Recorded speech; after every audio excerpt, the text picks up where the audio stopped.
ऐसा लग रहा है कि ऐसा ही ना हो सच में कि पढ़ाना ही छोड़ना पड़ जाए, उससे बड़ी बात दुर्भाग्य की और कुछ नहीं हो सकती अगर ऐसा हुआ तो।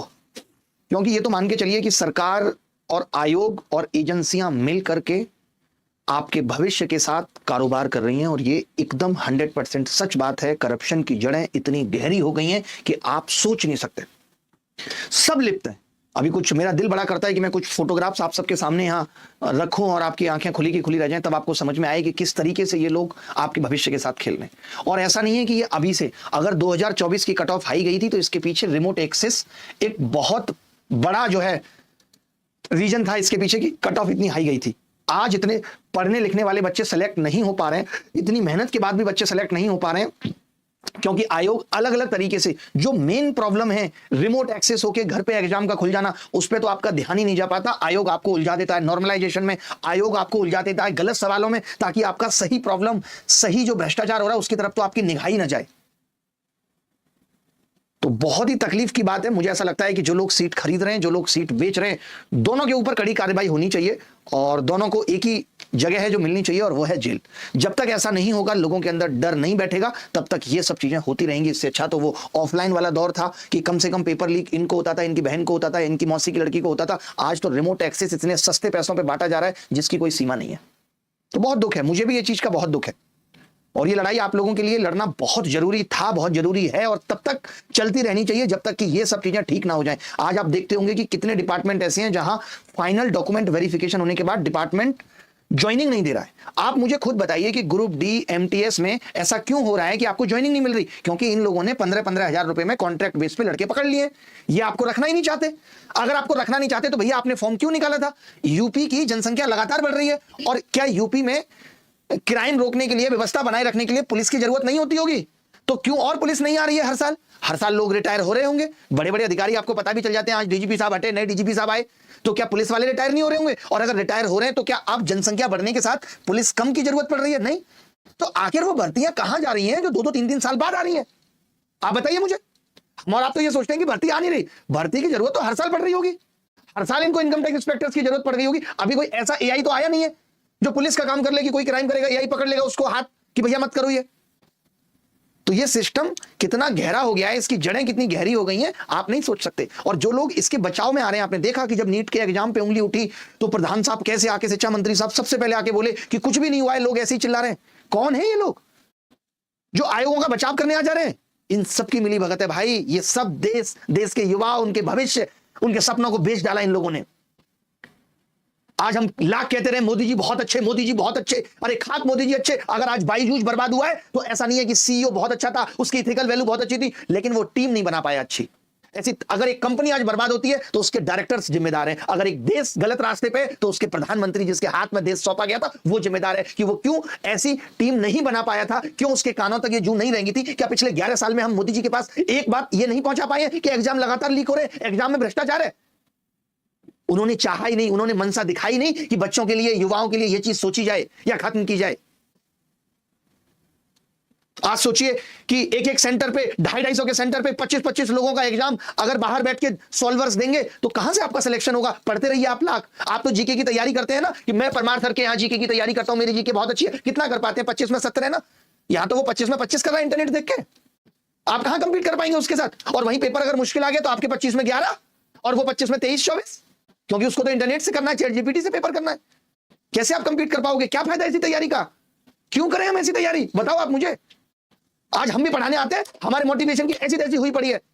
मुझे तो आज टीचर्स की मोटिवेशन की रील देखनी पड़ रही है पढ़ाने के लिए, क्योंकि मेरे पास तो मोटिवेशन यही होता था कि बच्चे पढ़ेंगे, आगे बढ़ेंगे, इनकी नौकरी लग जाएगी, कितना अच्छा लगेगा, हमें खुशी मिलेगी।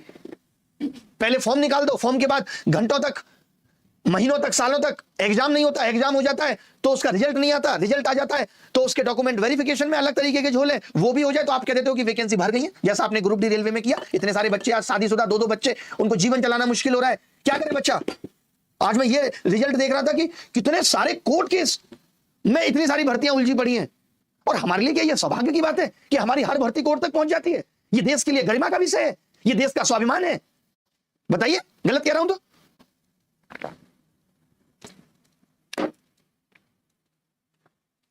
मन करता है कि इनको उखाड़ के फेंक दो यार, इतना बर्बाद कर दिया सब। ऑफलाइन था एग्जाम, ऑनलाइन लेके आएंगे, सब कुछ ठीक कर देंगे, ऑनलाइन में करप्शन कम होगा। रास्ते ढूंढ लिए। अब एक सेंटर वाले को मैं जब पूछता हूं तो वो कहता है कि जी मुझे एग्जाम कराने का 20,000 रुपए भी नहीं मिलता पर डे का, वो भी 7 महीने बाद मिलता है। तो मेरी तो कमाई यही है। उसने कमाई के रास्ते ढूंढ लिए। आप जिस चीज को जितना मुश्किल करोगे वो उसी चीज के कमाई के रास्ते ढूंढ लेगा। आपने बेरोजगारी को इतना बड़ा मुद्दा बना दिया, आपने नौकरी को इतनी बड़ी चीज बना दी कि लोग खरीदने लग गए। और जब नौकरी खरीदनी है तो खुल के बेचिए भैया। फॉर्म भरवाने का नाटक क्यों, एग्जाम करने का नाटक क्यों, खुल के नौकरी बेचिए। फिर हम कहते हैं देश सुरक्षित हाथों में है। कमाल की चौकीदारी की साहब ने।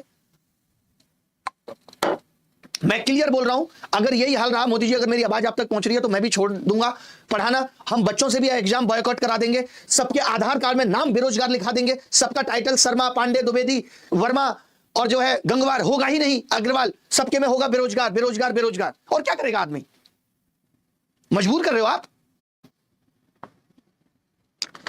पूरा सिस्टम बर्बाद करके फेंक दिया बदतमीजों ने। सवाल करते फटाफट से 25 मन बिल्कुल भी नहीं है पढ़ाने का। मूल राशि और 4 वर्षों के लिए साधारण ब्याज पर जमा की गई कुल राशि 2:3 के अनुपात में है तो चक्रवृद्धि ब्याज ज्ञात कीजिए और 20,000 रुपए 2 वर्ष के लिए उस दर पर जमा किया जाता है। मैं बहुत फ्रस्ट्रेट हो गया हूं, मैं आपको बता नहीं सकता हूं। मेरा दिल पूरी तरीके से टूट गया है। मैं ऐसी चीजें आपके सामने एज ए प्रूफ दिखाऊं और ये बताऊं कि ऐसा हो रहा है, जो मैं कह रहा हूं ये सब सच है। इस रिमोट एक्सेस ने बच्चों का भविष्य बर्बाद कर दिया। हम ये सोचते थे कि यार इतनी हाई कट ऑफ गई है, इतनी हाई कट ऑफ गई है, इतनी हाई कट ऑफ, शायद बच्चों को और पढ़ने की जरूरत है। और उसके बीच में से आके 2 शिक्षक कह देते थे 120 तो आंख बंद करके आ जाते हैं, तुक्के से आ जाते हैं। अब समझ में आ रहा है कैसे आ जाते हैं। रिमोट एक्सेस करो भाई, रिमोट एक्सेस। आप बताओ, आप उस रिमोट एक्सेस वाले बंदे से कहां कंपीट कर पाओगे। और सोचिए ये हाल तब है नताशा, जब सेंटर पे एक एसएससी का बंदा रहता है, वो पर बच्चा 10,000 में बिक रहा है। ये मैं बिना सबूतों के नहीं बोल रहा। और आप कहते हो एसएससी का बंदा पर बच्चा 10,000 में बिक रहा है। हर आदमी बिक रहा है। साला ईमान बिक गया, प्यार बिक गया एक बेरोजगार का। अब यहां एसएससी का बंदा बिक गया, सरकारें बिक गई, आयोग बिक गए।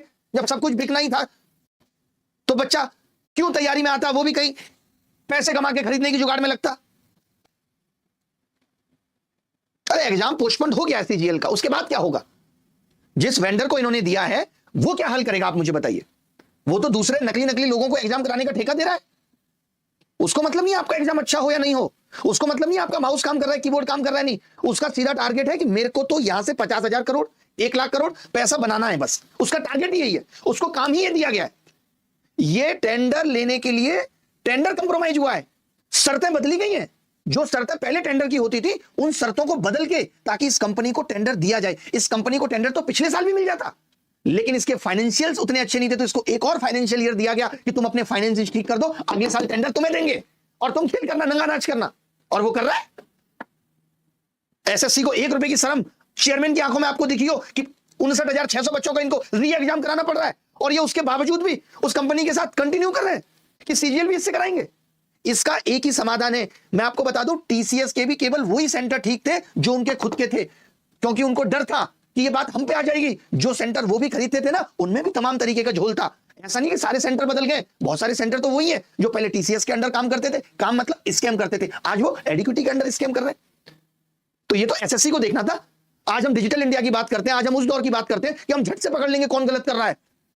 चुनाव आयोग झट से पकड़ लेता है वोट चोरी हुई या नहीं हुई, और यहां एग्जाम चोरी हो जा रहा है, उसको पकड़ने का इनके पास कोई टूल नहीं है। ये नहीं बता सकते कि 2023 में कितने बच्चों का रिमोट एक्सेस बाहर हुआ था, ये नहीं बता सकते कितने बच्चों का रिमोट एक्सेस 2024 में हुआ था जिनको नौकरी मिली है। इनके पास लिस्ट ये दिखाए कितने बच्चों का हुआ था। टीसीएस कभी ये लिस्ट नहीं देगी। क्यों देगी? क्योंकि उसको पता है उससे उसकी इमेज पर दबा पड़ेगा कि इनके सेंटर्स पर रिमोट एक्सेस हुआ था, और हुआ है। मैं तो हलफनामे को मांगते हैं ना, ये एफिडेविट पे लिख के दे सकता हूं रोल नंबर्स के साथ। बताओ तुम।